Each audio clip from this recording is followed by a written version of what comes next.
shut up, you listen to my monkey mouth. There's a companion when you got pun on the canoa route. Hopped in a portal and got in a fight, Elias knocked him out. Bow, Naruto fighting style. Bow, UFC he tapped out. Bow, we win, we get crowned. Monkey mouth, monkey mouth, monkey mouth, monkey mouth, monkey mouth. Alrighty, everybody, welcome back to the Ones Who Woke Up podcast. This is Joshua, and this is my buddy James Dagger. Please introduce yourself to the camera so everybody can kind of like have an idea of who you are, if this is the first time they've ever seen you. My name is James Dagger. Beautiful. What do you have going on these days? I know that you're doing some suicide and mental health awareness stuff, stuff like that. So, what else do you have going on? Like, what's the name of that? Tell me about it. I run Uplift Inc. Apparel. It's a suicide prevention and mental health awareness clothing line that I'm trying to get off the ground. I also run Project Warhorse. I build, customize, and donate BMX bikes to military vets struggling with mental health, because that was my outlet when I got out, still is. I do comedy, music, martial arts instruction, fitness instruction, a whole lot of different things. Anything that's entertaining and fun and a release outlet to me, I try to get involved in. Oh man, that sounds like you're having a blast. You know what I'm saying?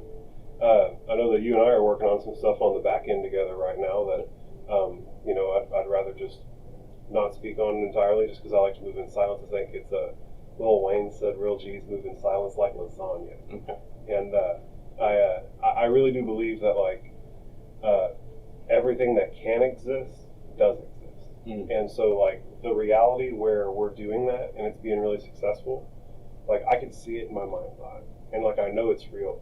And I believe that every time that you or somebody else looks into the future at a potential reality that they want to go to, that creates a line of light between you and there.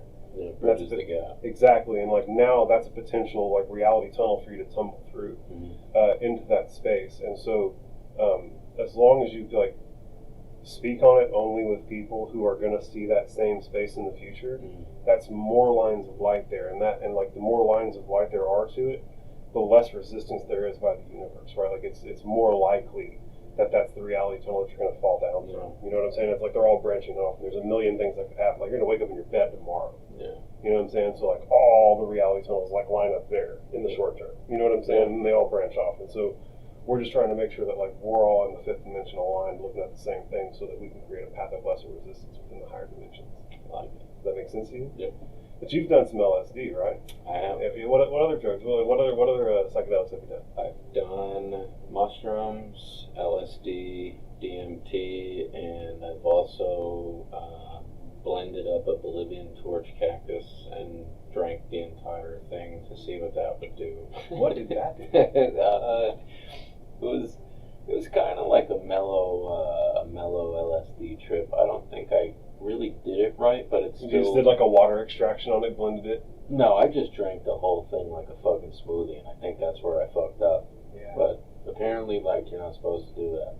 Well, I mean, you made it. Yeah. And it gave you something. Yeah. So what do you think your favorite psychedelic experience was? Man, that's hard, man. I mean, which one, right now, what was the first one that, hit your chest? You know what I'm saying? I mean, mushrooms is definitely my go-to. Yeah. But I like them all for different reasons. I feel like the way I describe it to people who haven't done it, which I've gotten a lot of people into it. Good on you. For therapeutic reasons. Yeah, absolutely good on you. Mushrooms is you are the passenger in a spaceship that you can pretty much, it's a spaceship through the infinite knowledge of the universe and your own consciousness and understanding yourself, other people, and the world around you. I like to refer to that as the galactic consciousness. Okay, yeah. And I feel like LSD is you're in the driver's seat of that spaceship, and DMT is you are the GPS of that fucking spaceship. because mushrooms, it's kind of like you're going along for the ride, at least for me, and you kind of go wherever I repeat a mantra every time I do psychedelics. I say, teach me what I need to be taught, show me what I need to be shown, and help me extract the most beneficial value out of this experience. Outstanding. And Outstanding. I kind of just ride the ride. Yeah. LSD, it kind of helps me navigate through that with a little bit more control. And DMT is kind of like you're able to just go through the Rolodex of everything in your mind. It's helped me remember shit that I've forgotten. Yeah. It's so funny you say the Rolodex. I've experienced the Rolodex, where it's like every Planck frame of your life. Like if they divided every second of your life into 100 quadrillion individual snapshots of the universe. Yep. Yeah, that happened to me on LSD though. Really? Yeah, while I was having my heart weight against a feather of truth in the Hall of Anubis during my first ego death experience. Wow. Yeah, and yeah, it was a pretty wild fucking time, right? Yeah. And yeah, it was a neato deal to say the least. And the thing that tripped me out is that like I was being communicated with, right? Like there was like this like infinitely wise, like galactic consciousness, the sum total of like all knowledge that's ever been gathered by sentient beings ever, was just like prepared with all that wisdom to like tell you what you needed to know. Yeah. And the first thing I asked it was, what was the purpose of life? And you probably, what do you think it is? 4-letter word. I couldn't even tell It's you. love, buddy. Yeah. That's the purpose. That's this whole thing is a big act of love. Like the galactic consciousness loves us and it loves itself, and it's keeping this whole thing going so that we can all experience ourselves and enjoy ourselves. And in quite the same way as you're keeping yourself afloat, the 20 million microorganisms that live on every square centimeter of your epidermis are appreciating you the same way you would appreciate the galactic consciousness. You know what I'm saying? Like it's all this big act of love, and we all keep each other going so that we can keep each other going. See, when you said 4-letter word, I was going to say hell, and it's meant to teach you grit and character, but maybe it's just. Well, I mean, maybe this particular, phase. Well, yeah, like maybe this particular place in space and time, right? But that's all nestled within this bigger experience that like is like the void space that it all kind of erupts out of. Yeah. I like to take people through the thought process of the Big Bang. Okay. If you can conceptualize it, right? Yeah. Like this, it was like this infinitely small, little, like infinitely dense, infinitely hot thing that contained like all the energy and matter that is now, and we know it was there because we can like look back in time with our instrumentation and like measure where like it all came from. And like you've seen like the pictures of like what they say the measurable universe that our instrumentation has been able to measure so far looks like, right? Yeah. It's like this amorphous cloud of like galaxies and shit. Well, like, bro, if you just zoomed that out further to the point that it was just a fucking point source of light, that's us right now. If you were far enough out that way, we would measurably be the thing that we said we were back then, right now. Yeah. You feel me? Yeah. And so, that's the type of shit that psychedelics put you through right there. Like, run you through the ringer like that and fucking spit you out and like, how are you supposed to do anything with this now? Yeah. So, what's your experience with DMT like? I mean, how many times have you done it? I've done DMT, I think, twice so far. If I could have, I would have done it a whole lot more. But in BMO is the host of the DMT. Yeah, we can fucking talk to God, bro. You got 15 minutes. You got 15 minutes, bro. But we'll continue that conversation on here because we are in fucking Texas, where they don't fuck around with that shit. Yeah. But so what was your like favorite experience with it, man? Well, it was really weird, man. Yeah, to say the fucking least. Yeah. Basically,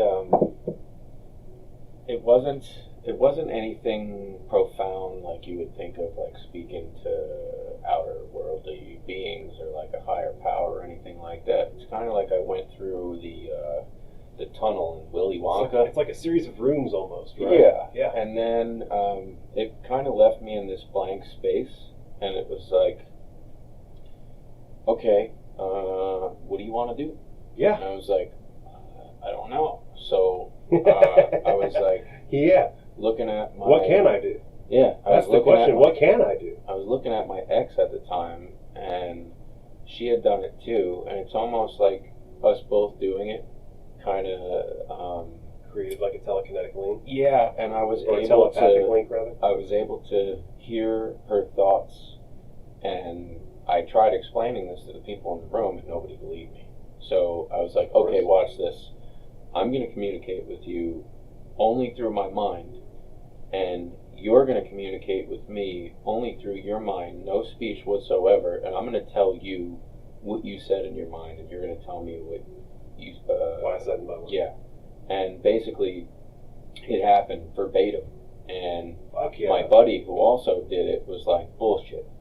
And I was like, okay, well, if I can read thoughts, I can also perform kind of like Inception, where I can plant thoughts too. And he was like, okay, fine, try it.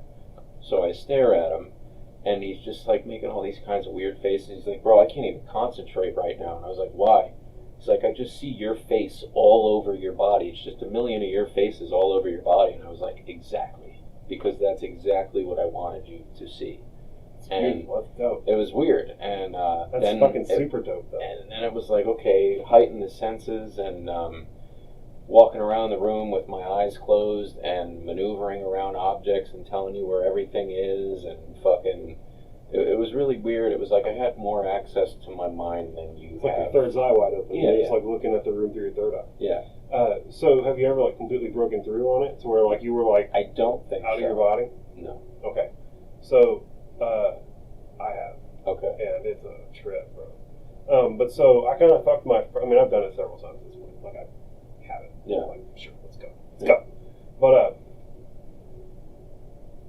I had that really wild ego death experience with LSD. Like went like bro, like all the way to the mountaintop, like the full thing, like the fullest fucking thing that you could ever want out of a psychedelic experience. I got the thing, I'm certain. And I had heard from several different people that like all these different psychedelics are just like different experience paths to that ego death state. You feel me? Yeah. So like LSD would be like a cruise on the highway to get there. Mushrooms would be like a walk through the forest to get there, and like DMT would be like a bullet train. Yeah. You know what I'm saying? And so I wanted to test that. I was like, okay, let's go, let's see. And so I really like blasted through the entire experience like really quickly, and I didn't get to take it all in as much as I would have liked. Yeah. But there were definitely like distinct phases, like passing through the chrysanthemum. There's definitely like like what looks like a chrysanthemum that like you pass through. Is that a flower? Yeah. Okay. And yeah. I don't know why I know that. Because we're all connected. It's like we're one big hive mind.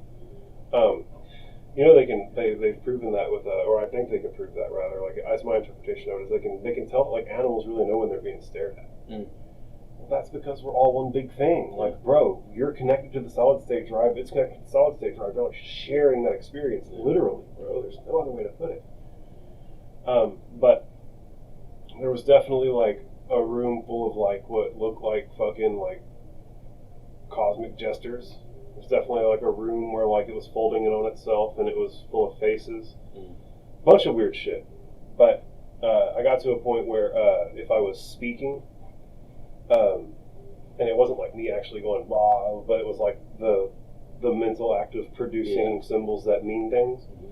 It would make shapes, like the form of a concept.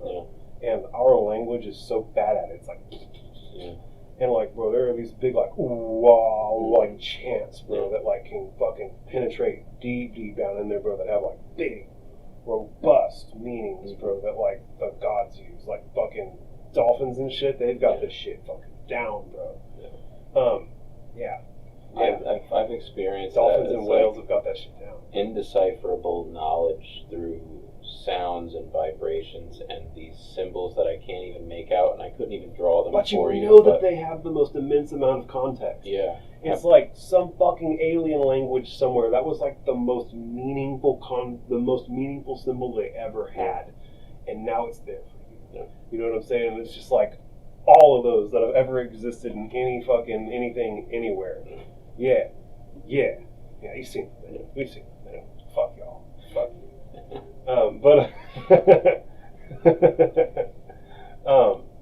The DMT experience that I had, I wound up breaking all the way through, right? And like it got to where like I was so far out that like I couldn't like orient myself and like find my body anymore. Like I was out of there. And I've never been into the comic books or anything, but like the only bit of English language that kept bouncing into my brain is that this is what it's like to be Galactus. You familiar with Galactus? Galactus was the last living being in the universe as it collapsed in on itself in the big squash, like how the cosmic heartbeat. Yeah. He was the last living thing as it went. And so his consciousness is one with every bit of matter that's everywhere, every bit of energy. Like it's all Galactus. It's all Galactus's mind, and he can manifest himself. He eats worlds for fun, type shit. And it kept telling me this is what it's like to be him. And I like Silver Surfered around. And just like went and like checked out galaxies and nebulas, watched fucking watched entire galaxies collide.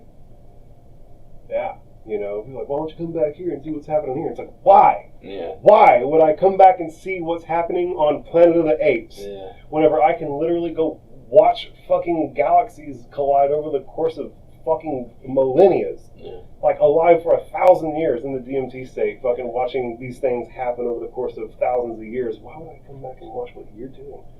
Fuck off. Hey, why are you doing a psychedelic trip? Watch this new TikTok video. Fuck that. Fuck that. I got bigger, better things to fucking look at, to be real honest. And although I make TikToks, y'all follow my TikTok.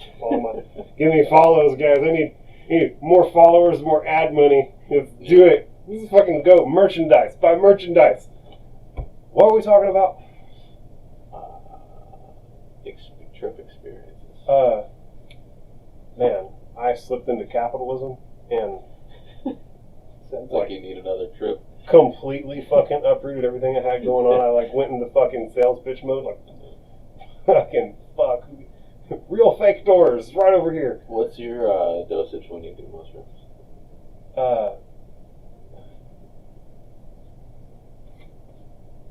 I'm disappointed to say that I believe my mushroom circuit is busted. Yeah, I've had like humongous heroic trips on LSD, mescaline, and DMT, but I've never been able to get mushrooms to do the trip. Like they always like are neat feeling and looking, but like never has it like jerked me around and gotten me to like the point where like I'm in my mind and like seeing profound stuff and like never had it. And the last time I did it, I ate 7 grams. I ate 7 grams of mushrooms, and both of my friends took 3.5. They're like, "This is fine, just fine." And I'm like, I took twice as much as y'all, and I'm like, Yeah. this is meh. Like I'm not getting jerked around at all. How do you do it? Like, do you just eat them dry? What do you do with them? So I brewed a tea, Okay. and then I drank the tea, and then I parachuted the mash that was left over. Okay. Try this on your next one. I do about 7 grams or over every time I do it too. Nice. And the acidity in fruit, if you blend up frozen fruit into a smoothie with like some cranberry juice or some orange juice and you put some mushrooms in there, just drink them in a smoothie. So let me tell you, last time I put a whole fuck ton of lemon juice in the tea, and I also took black pepper extract, and still didn't get there. Really? Yeah. Like took 2 supplements to help the chemical do the thing. I mean, I don't think anything's bad is going to happen to you. Just try upping the dosage, see what happens. Well, it's just like I keep doing it. It's just like shit's expensive and hard to come by, and like I'm like, cool, we're gonna buy a half ounce, and I'm gonna take fucking half of the whole thing. Hope you guys enjoy y'all's quarter of this that we just bought. You know what I'm saying? It's like for long I was gonna grind up an ounce. I was gonna go eat like all the goddamn mushrooms until it fucking uncorks me, and that's fine. Like that's what I want. Like I want it to be terrifying. I want to feel like I died. I want to be like, God damn it, I took too many mushrooms. Pun's fucking dead. This time it's real. I'm really not coming back. Fuck. You know what I'm saying? Like, I want that. That's what I want it to be like. Go, wow, holy shit, I fucked up. Type of energy. Like, those are the best trips. Those are the best trips. What's the worst trip you've ever had? I don't have bad trips. Bad trips are bitch made. What's your perspective of a bad trip? I just feel 'Cause so. it's Well, different well, for well, so everybody. here's the thing: is like some people actually do have like sincerely bad trips that don't have anything to do with like their trauma or anything like that. And, like it's just like the chemicals are interacting weird, especially with like mushrooms. Mushrooms, it happens a lot more. But I feel like the average person, when they're talking about a bad trip, are the people who are just like too fragile to like take that real hard gander in the mirror, Yeah. right? And like I've had my heart weighted against the feather of truth in the hall of Anubis, so like I know that like I'm the living Godhead incarnate. I'm an infinitely old thing experiencing myself for love's sake, and as long as I keep acting out of the principle of love, like I'm going to look back on this particular experience and feel satisfied. Yeah, thank you, man. And so, you know, I don't remember what question I was answering. I got too into the flow state and I forgot what we were talking about. But where were we? What were we talking about? It was a bad trip experience. Oh, so yeah, I just feel like those are people who just weren't equipped enough to handle that, and it just like breaks them to pieces. Because like I got broken into a trillion pieces, where I thought I died. You know what I'm saying? I just like got forged by that process, and like it's like if you're gonna take that strong a dose, like you're putting yourself into like the psychedelic, fucking psychological crucible, and like not all pieces of steel come out katanas, man. See, I love that shit. The fucking psychological crucible, bro. I live for it. Yeah. Oh yeah. Like over like throw me in the deep end. Like God, please, fucking break me. Show me what I'm made of. Yeah, exactly. So that's fun, man. This has been a really fun conversation so far. I don't even know where to go with this, bro. I'm too fucking. I've been too in the flow state with it to even think about anything fun to talk about. What's your favorite TikTok you've seen recently? How much TikTok? Fuck, I was hoping that I'd be able to rope you in with fucking your previous TikTok joke, bro. So, I mean, we can always revert back to talking about Joe Rogan. What was the best Joe Rogan podcast you've seen recently, man? Probably the Paul Stamets.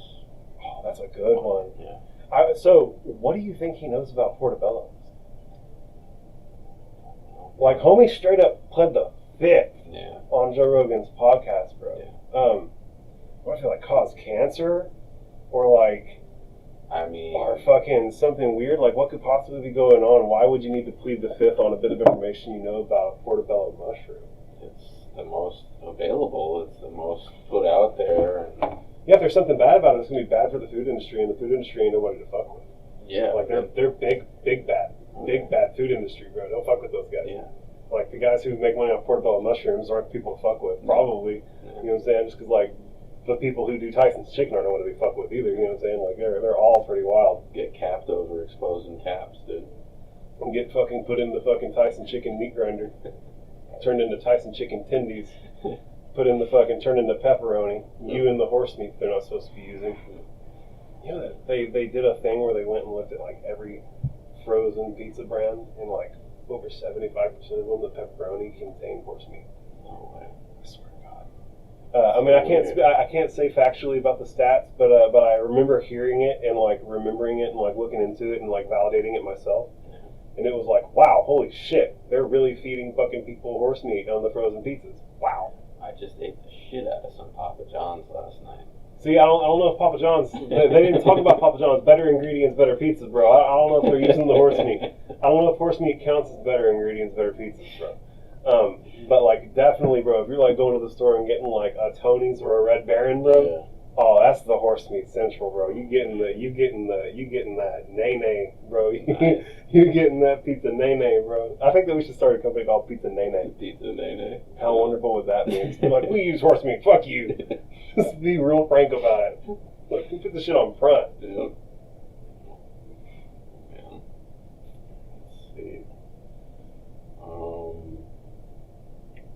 Well, I feel like you've had more profound experiences on psychedelics than I have. I've done them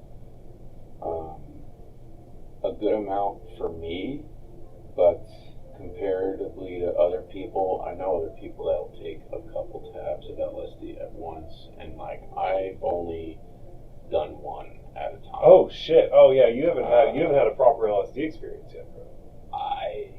I mean, so I have a chemically imbalanced brain. I understand so like, that. I do understand that. One tab of LSD is like, it's great for me. And like, to be honest, like I'll push myself with mushrooms, but like for some reason LSD, it's a little bit more weary for me. Well, you were saying that that weed's kind of the same way for you, right? Yeah, if I smoke more than like a little more than that, I'm completely dysfunctional, blown with anxiety, and like. Well, like the way that LSD and THC interact with the brain are pretty similar. Mm. Like they both pretty much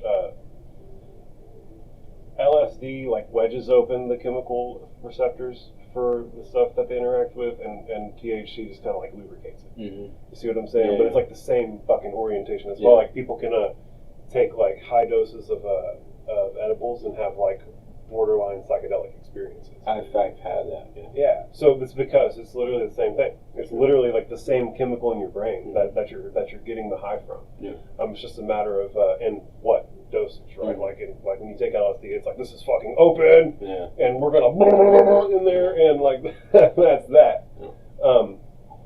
But I had a really fun time on mescaline once. Okay. I took like 3 hits of like pure mescaline and watched fireworks on 4th of July out of my buddy's house. And but everybody was drinking.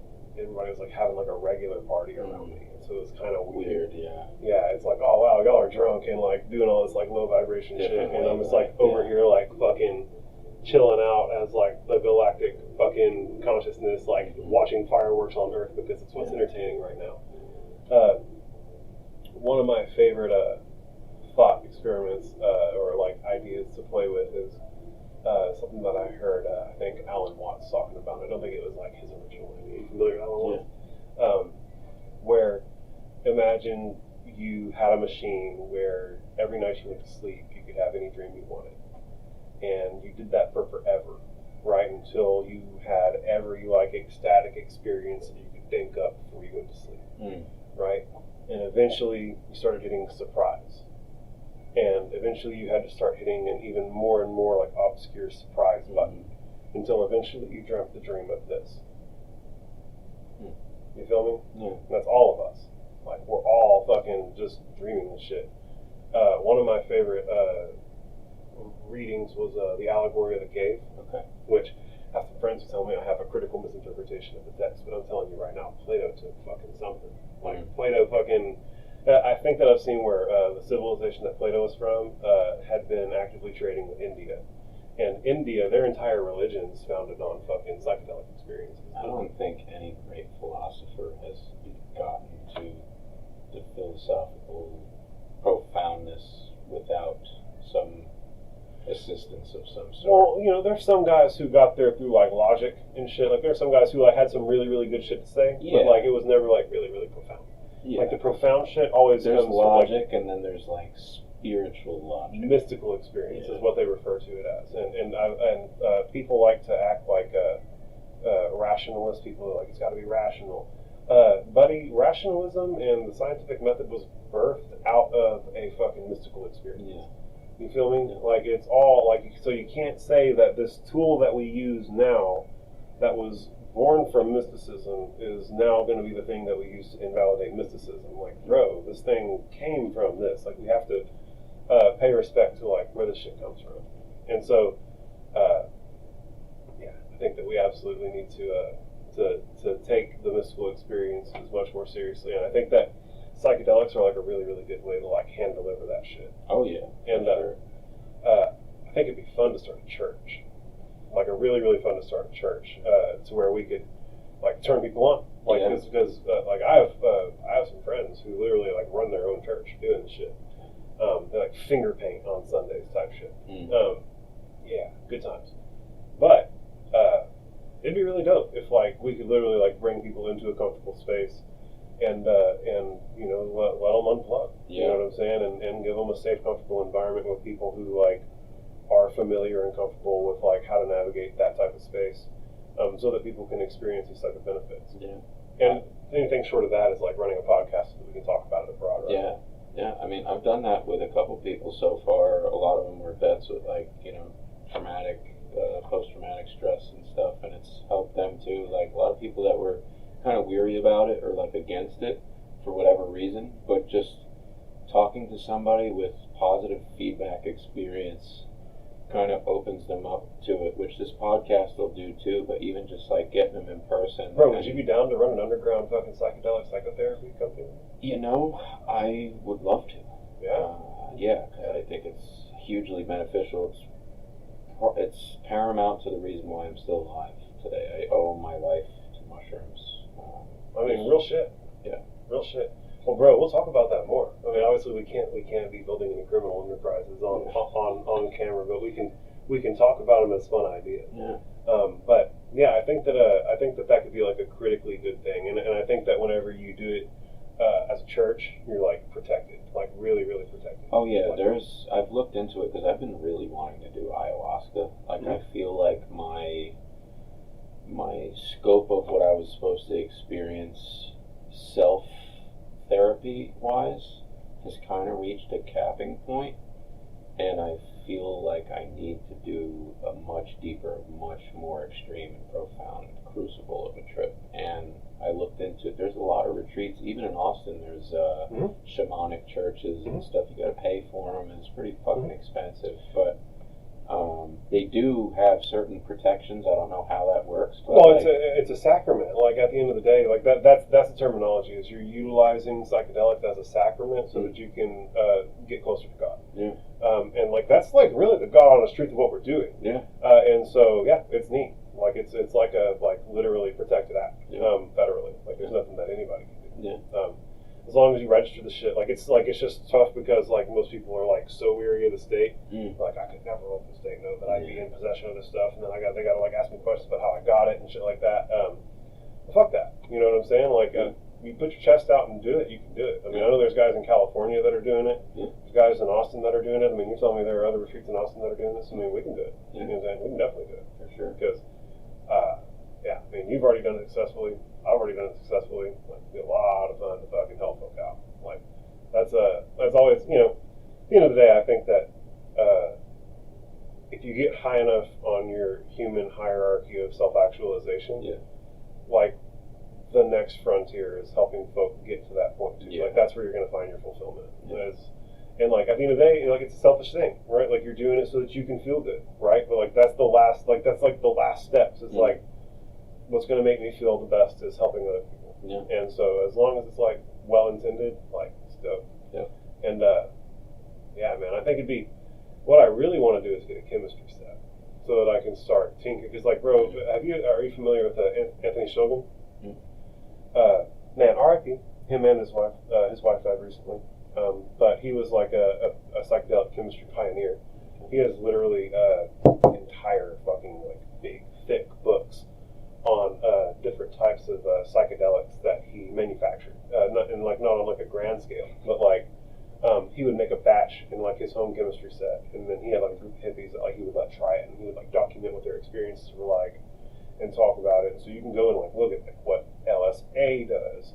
All these different lysergamides, all these different tryptamines, all these different types of psychedelics that can be synthesized or that can be produced with organic materials, what they can do, and has like the fucking encyclopedia of them. And I think it'd be really, really dope to go and like literally list all of those chemicals in those books as sacraments, so that we could fucking have free reign to go get a chemistry set and fucking make whatever the fuck we wanted and try out whatever the fuck we wanted. That's, you know, not recreational thing, but then obviously stick to the tried and true methods whenever it comes to like actually providing the service to folk and helping them out. Yeah, it's a fun combo, bro. I'm like really, really jazzed up right now that I found someone else who's like down to do something like this.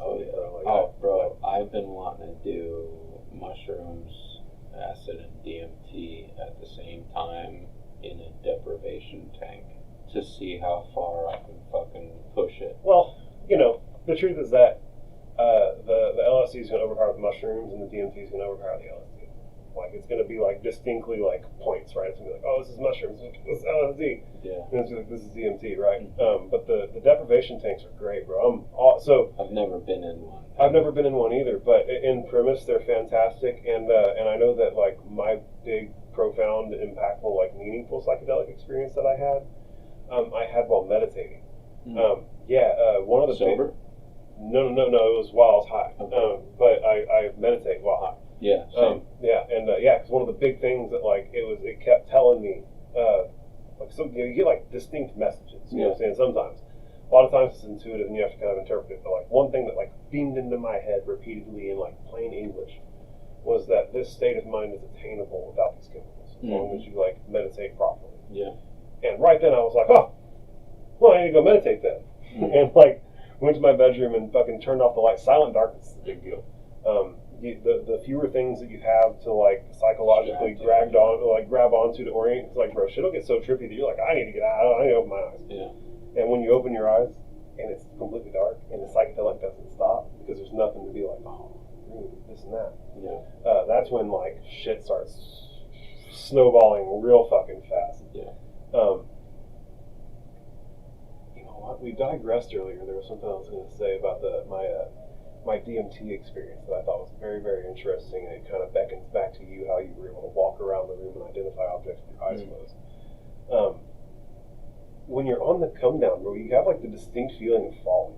Like it's like, wow, I'm falling out of the psychedelic experience. No. Yeah. And when I landed back in my body, bro, I was looking around the room and I could see my cousin Jeremiah sitting there stroking his beard. And then I opened my eyes and he was still sitting there stroking his beard. And I was the wildest fucking bit. It was like, oh fuck. Yeah. I just saw like with my straight up third eye into this room and like saw exactly what was happening. Yeah, you know what I'm talking about. You've been there. So for me, whenever I'm in like that level of state, whenever I can like see the room, it's got like emanating zebra stripe Fabergé egg art on everything. Does that make sense? Yeah. Is that like an appropriate way to describe the thing? Okay, you've seen the thing. Fuck yeah, bro, it's so nice. I swear to God, people in the room, it's so nice to be able to talk about this shit to somebody who fucking gets it. Like, God fucking damn it. And because there's so few people who like have actually like really like had the balls to like go and like really do the thing and like see the type of stuff that I'm talking about. And it's validating. Like, I'm not fucking crazy. Yeah. The Fabergé egg art third eye is like real. It's a thing that can really happen. But at any rate, man, it's been 35 minutes. I think it's been a plenty fun podcast, bro. Yeah. Less is more sometimes. I think that we can fucking get in any one of these any time at this point. So, For sure. dude, I appreciate you coming on. Yeah. Once We Woke Up podcast. James Dagger. It's your boy Joshua. Thank y'all so much for tuning in. In studio peeps, you guys have been awesome. Dude, I really appreciate you again, brother. Yes, sir. Monkey mouth, monkey mouth, monkey mouth, monkey mouth.